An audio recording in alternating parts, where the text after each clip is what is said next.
il est l'heure de rentrer. Effectivement, mon ami. Tu sais, est-ce que tu pourras m'attendre à la sortie? Car j'ai quelque chose à te dire. Bien sûr mon pote. Ça sera avec grand plaisir. Waouh! Tu as encore changé tes baskets? Oui mon ami. C'est mon père qui m'avait acheté ces nouvelles baskets.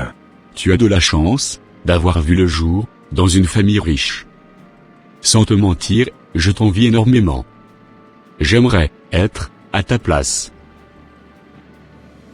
Je t'écoute maintenant. Qu'as-tu à me dire? En fait, je voudrais savoir si demain, je pourrais rester chez toi? À la sortie des cours, jusqu'au soir, avant de rentrer à la maison? Oui mon pote, avec grand plaisir. Mais dis-moi. Pourquoi c'est seulement les vendredis, après la sortie des cours, que tu viens souvent chez moi? Bonne question. Je te répondrai demain.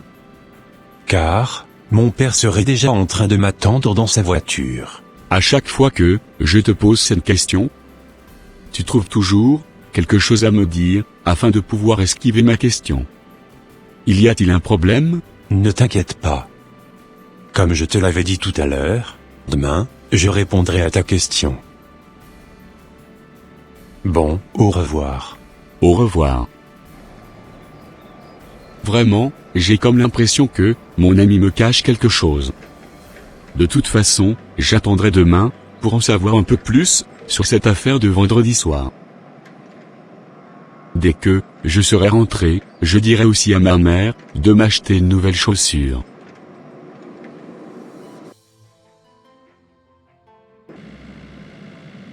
Alors fiston, tu as bien passé ta journée? Oui papa. J'ai bien passé ma journée. Super. Demain, vous sortirez, à quelle heure? On sortira, à la même heure.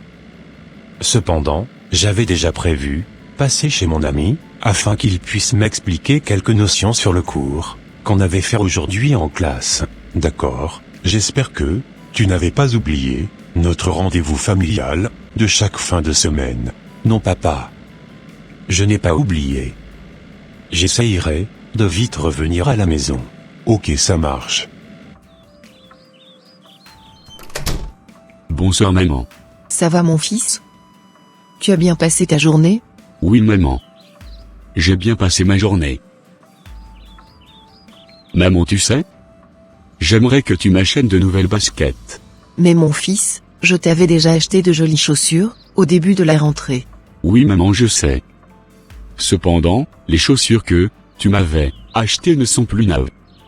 En plus, ce ne sont pas des chaussures de marque. Maintenant, j'aimerais que tu m'achètes des baskets de marque. Car, ce matin, mon ami qui venait ici, avait porté une jolie basket. Et il m'avait dit que c'était son père qui lui avait acheté cela. Mon fils. Ce n'est pas parce que ton ami avait de nouvelles baskets, que forcément, toi aussi, tu devais en avoir. La vie n'est pas comme ça. Tu dois te contenter de ce que tes parents te donnent. Et tu dois rendre grâce à Dieu, au lieu de te plaindre. Rends plutôt grâce à Dieu, pour le peu de choses que tu as.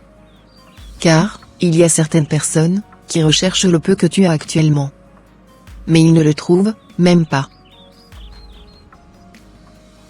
Pour l'instant, les moyens que j'ai ne me permettent pas de t'offrir toutes les choses que tes amis possèdent. Du coup, contente-toi de ce que je te donne. D'accord maman. J'ai compris. Maintenant, va te changer. D'accord.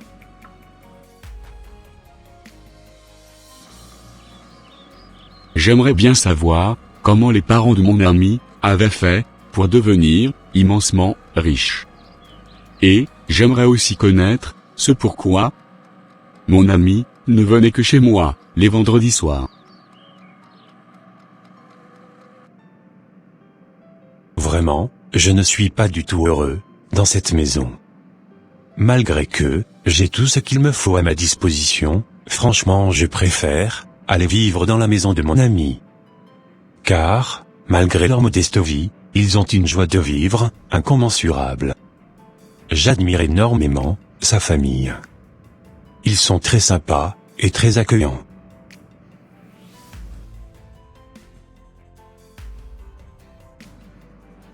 Alors mon pote, on y va chez toi? Oui, on y va. Maintenant, voudrais-tu répondre à la question que je t'avais posée hier? Rappelle-moi la question s'il te plaît. Pourquoi tous les vendredis, après la sortie des cours, tu ne rentrais jamais directement chez toi? Arrêtons-nous quelques minutes, afin que je t'explique. Ok, ça marche. Je t'écoute maintenant. Ce que j'étais sur le point de te raconter est notre secret de famille. Je ne l'avais jamais dit à quelqu'un. Du coup, tu seras la première personne à être informée de cela. Et s'il te plaît, ne le divulgue jamais à personne. Tu sais quoi? Tous les vendredis soirs, nous dégustons tous ensemble un petit repas copieux, en famille. Par ailleurs, ce repas est souvent préparé avec les matières fécales de mon papa. Quoi? Et oui, mon ami. C'est comme un rituel chez nous. C'est ce qui maintient la richesse de mon père et le succès qu'il avait aujourd'hui dans toutes ses entreprises. Sans te mentir, je suis fatigué de manger les matières fécales de mon père toutes les fins de semaine. C'est pour cette raison que je venais chez toi tous les vendredis afin de pouvoir esquiver ce rituel. Waouh! Je suis scandalisé par ce que tu venais de me raconter. Tu m'étonnes. C'est pour toutes ces raisons que je n'avais plus envie de rester chez moi. Sans te mentir, je préférais, franchement, avoir la vie modeste que tu as aujourd'hui avec tes parents, que de vivre dans l'abondance avec des contraintes. Le comble dans tout cela, c'est que mon père m'aurait choisi pour le remplacer dans la tradition quand il ne serait plus de ce monde. Alors que moi, je n'aimerais pas du tout me mêler dans ces choses horribles. Je préfère avoir l'essentiel et d'être heureux dans ma vie que d'avoir tout l'or de ce bas monde et vivre avec des contraintes. Tu as parfaitement raison. Tu sais quoi, je t'enviais énormément, et j'enviais également votre richesse. J'avais même demandé à Dieu les raisons pour lesquelles je n'étais pas né dans une famille riche comme la tienne. Cependant, vu ce que tu venais de me raconter, je préférais vivre dans une famille modeste et être heureux dans ma vie que de vivre cet enfer que tu vis. Que le Seigneur Jésus-Christ t'aide à sortir de ce cauchemar que tu vis dans ta famille. C'est vraiment mon souhait. J'aimerais sincèrement que mon père puisse renoncer à toutes ces pratiques un beau jour. Rien n'est impossible à Dieu. Prie pour ton père. Moi aussi de mon côté, je te porterai dans mes prières. Merci beaucoup pour ton soutien. De rien mon pote. Maintenant on y va chez toi? Oui, on y va.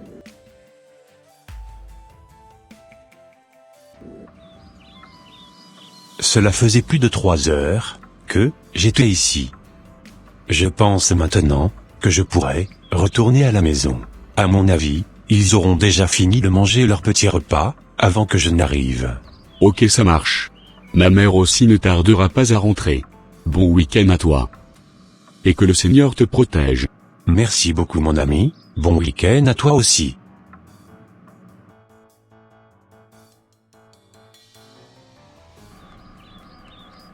Comme je te le disais maman, voilà ce que mon ami m'avait dit aujourd'hui. Je ne pouvais jamais imaginer que leur richesse était sous des contraintes. Waouh! C'est incroyable, ce que tu venais de me raconter. Je demande vraiment pardon à Dieu d'avoir convoité leur richesse. Voilà pourquoi, nous ne devons jamais vouloir ressembler à qui que ce soit. Nous devons être fiers de ce que nous avons. Car tout ce qui brille au dehors n'est pas de l'or. Nous devons aussi apprendre à être reconnaissants pour la grâce et pour la vie que le Seigneur nous donne au quotidien. Et surtout ne pas envier les autres. Maman, tu as raison. À partir d'aujourd'hui, je ne vais plus jamais convoiter la richesse de quelqu'un. Je me contenterai toujours de ce que tu me donnes, et surtout sur mon Dieu. Tu as tout compris mon fils. Que le Seigneur Jésus-Christ ramène cet homme à la raison, afin qu'il abandonne ce chemin de la perdition. Amen, maman. Mais tu étais où depuis? Je t'avais déjà interdit de ne plus manquer à nos rituels du vendredi soir. Oui, je sais papa. Mais sans te mentir, je ne veux plus du tout assister à ce rituel. Je ne sais vraiment pas dans quoi tu t'es mis. Mais moi, je ne veux aucunement suivre tes pas. Je suis vraiment fatigué de manger tes matières fécales tous les vendredis soirs. C'est à moi que tu dis cela? Viens ici tout de suite. Aïe papa, tu m'as fait mal. Tu sais à qui tu parles? As-tu oublié que j'étais ton père? Non, je ne l'ai pas oublié. Mais encore une fois, je ne veux aucunement te suivre dans tes traditions. J'irai vraiment chercher la vérité chez mon ami. Car, je ne pense pas que le fait de manger des excréments pour réussir soit forcément la seule manière de s'enrichir dans la vie. Tu sais papa, moi aussi j'adhère à être riche. Mais, je ne veux absolument pas copier la manière dont tu avais fait pour le devenir. Moi, je veux être riche de moi-même, par mon travail, par ma force, et par ma détermination. Jamais de toute ma vie, je me rendrai dans un de tes couvents pour aller demander quoi que ce soit à tes faux dieux, taillés de bois et de pierre. Jamais de toute ma vie, je ne ferai un truc pareil. Je t'assure mon fils, si tu continues de parler comme ça, je pense que tu iras rejoindre tes ancêtres, très jeunes. Car personne n'a jamais eu l'audace de parler comme ça dans cette famille. Sais-tu que tu venais de blasphémer comme cela? Oui papa, je sais, mais j'en ai vraiment marre de ce que tu me fais subir au quotidien. Je suis vraiment fatigué de tout ce qui nous arrive. Sans te mentir, je préfère 1000 fois aller vivre chez des gens qui ont juste l'essentiel, que de vouloir vivre dans l'abondance, avec tellement plein de contraintes. Tu sais papa, je t'invite vraiment à donner ta vie à Jésus, et à te débarrasser de toutes ces choses mauvaises. Misérable. Je ne me débarrasserai jamais de ce que mes ancêtres ont adoré. Car c'est grâce à cela que nous sommes riches aujourd'hui. Je devrais même aller te donner en sacrifice pour nos dieux, afin que tu ne puisses plus sortir de ta bouche ces gens de sottises. Où avais-tu entendu parler de Jésus? Je ne veux plus jamais entendre ce nom dans cette maison. Écoute-moi très bien fiston. Soit tu continues à assister à nos rituels, ou soit tu dégages d'ici et tu ne m'appelles plus jamais. Je ne sais vraiment plus quoi te répondre, papa. À t'attendre parler, on n'a même pas l'impression que j'étais ton fils. Papa, tu sais, je n'ai rien contre toi personnellement. Mais sans te mentir, je préfère mourir que de toujours continuer à déguster tes excréments. Je ne suis pas un animal pour vivre de la sorte. Même les animaux ne font pas ça, en vrai. D'accord, mais tu sais, tu n'as rien à m'apprendre. Je suis ton père, et ici c'est moi qui commande. Si tu n'es pas content de faire notre rituel, prends tes affaires, et dégage d'ici. Je ne veux plus jamais te revoir dans ma maison. D'accord papa, pas de problème. Je verrai bien comment tu t'en sortiras dans la vie. Tu crois que la vie est si facile comme cela? Je n'ai pas peur de la vie, papa. Car j'irai donner ma vie à celui qui est la vie, la vérité et le chemin. Et je sais qu'avec lui, je ne mangerai jamais d'excréments avant d'avoir l'essentiel dans la vie. Mais c'est qui, le chemin, la vérité et la vie dont tu me parles? Cette personne s'appelle Jésus-Christ de Nazareth. C'est lui qui nous a sauvés par son sang. Il a été à la croix pour que nous soyons rachetés de la mort à la vie. Aujourd'hui, il est vivant jusqu'au siècle des siècles. C'est par lui que nous avons la vie éternelle. En tout cas, je pense faire le bon choix de le suivre pour toujours.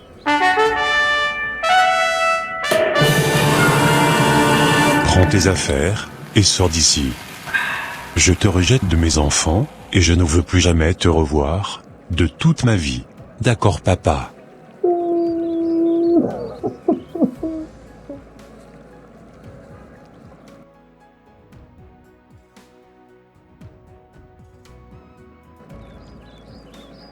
Comme je te le disais, Voilà exactement ce qui s'était passé entre moi et mon père. Waouh, je n'arrive vraiment pas à y croire. Franchement que le Seigneur te fortifie mon ami. Qu'il te remplisse de sa grâce et de son amour. Merci beaucoup mon ami. Tu sais, tu dois maintenant donner véritablement ta vie à Christ, et de couper tous les liens mystiques que ton père avait tissés entre toi et ses dieux. D'accord, merci beaucoup mon ami. Tu sais, maman t'apprécie beaucoup, et elle ne refusera jamais que tu viennes habiter chez nous. Elle avait toujours apprécié ta simplicité et ton humilité. D'accord, merci beaucoup mon ami.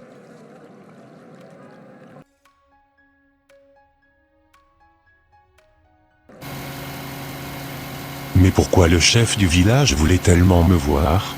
Qu'a-t-il réellement à me dire? En tout cas, j'irai le savoir dans quelques minutes.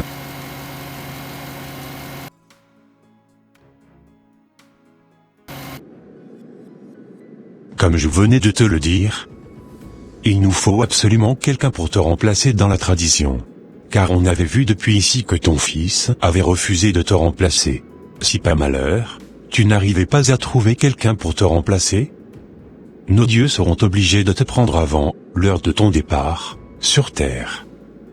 Car il te faut obligatoirement un successeur. À partir d'aujourd'hui, tu dois savoir que le temps qu'il te reste à vivre est compté. Et que tu dois faire urgence, afin de trouver un successeur. D'accord maître, j'ai compris votre message. Je ferai de mon mieux, pour pouvoir trouver un remplaçant. Parfait, c'était tout ce que j'avais à te dire. D'accord maître. Au revoir.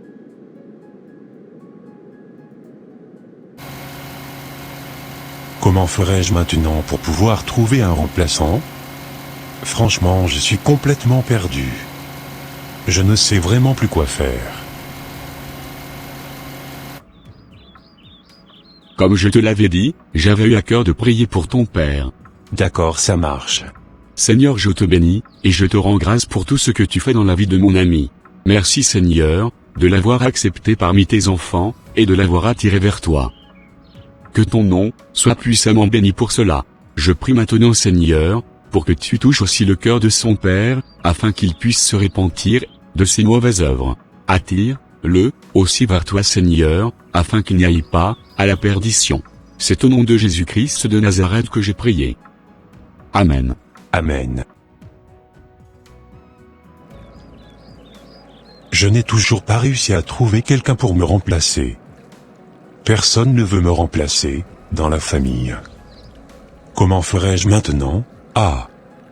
J'ai une idée. Demain, j'irai envoyer des gens chercher l'enfant rebelle qui m'avait désobéi.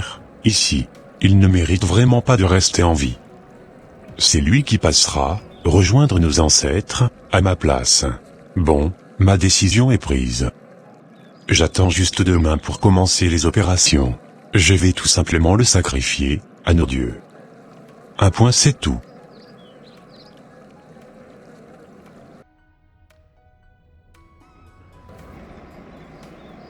Je venais d'apprendre que mon père avait perdu la vie, hier soir, dans son sommeil. Mais, qu'est-ce qui s'était réellement passé? J'irai voir ma mère, pour en savoir un peu plus, sur ce qui lui était réellement arrivé.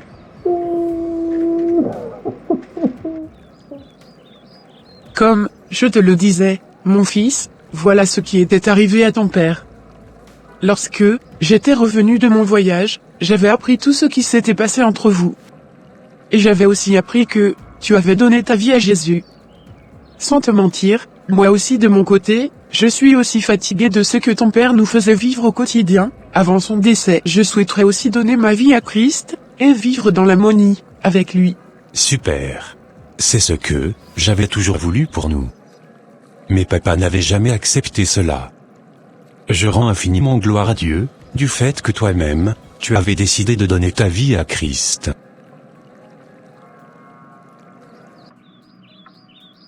Je suis un peu touché du décès du père de mon ami. Ô Seigneur, console le cœur de mon ami et de sa famille, afin qu'il ne puisse pas tomber dans la tristesse et dans la dépression. C'est au nom de Jésus-Christ de Nazareth que j'ai prié. Amen. Maman, tu ne sais pas combien de fois, ça me fait énormément plaisir, du fait que tu venais de donner ta vie Ô Seigneur Jésus-Christ, Seigneur, merci infiniment d'avoir attiré ma mère vers toi. Merci pour ton salut, qui est en train d'entrer dans notre famille. Sois glorifié jusqu'au siècle des siècles. Amen. Amen. Chers frères et sœurs en Christ, contentons-nous de ce que nous avons, et ne convoitons jamais la richesse des autres. Car nous ne savons pas comment ces personnes ont acquis leur bien. La parole de Dieu déclare dans le livre de 1 Timothée 6 versets 6 à 10 ceci. C'est, en effet, une grande source de gain que la piété avec le contentement. Car nous n'avons rien apporté dans le monde. Et il est évident que nous n'en pouvons rien emporter. Si donc nous avons la nourriture et le vêtement, cela nous suffira. Mais ceux qui veulent s'enrichir tombent dans la tentation, dans le piège, et dans beaucoup de désirs insensés et pernicieux, qui plongent les hommes dans la ruine et la perdition. Car l'amour de l'argent est une racine de tous les maux, et quelques-uns, en étant possédés, se sont égarés loin de la foi, et se sont jetés eux-mêmes dans bien des tourments. Ô mon Dieu, aide-nous à demeurer dans ta parole. C'est au nom de Jésus-Christ de Nazareth que j'ai prié. Amen. Et voilà mes frères et sœurs, ça sera tout pour cette vidéo. Si cette vidéo vous a plu, n'hésitez pas de mettre un j'aime, de la commenter, et de la partager à votre entourage, afin qu'une seule âme soit sauvée et restaurée. Et s'il vous plaît, n'oubliez pas de vous abonner à la chaîne Les Ateliers d'André, pour ne rater aucune de nos prochaines vidéos. Que Dieu vous bénisse et vous protège. Votre sœur Pélagie. Et votre frère André.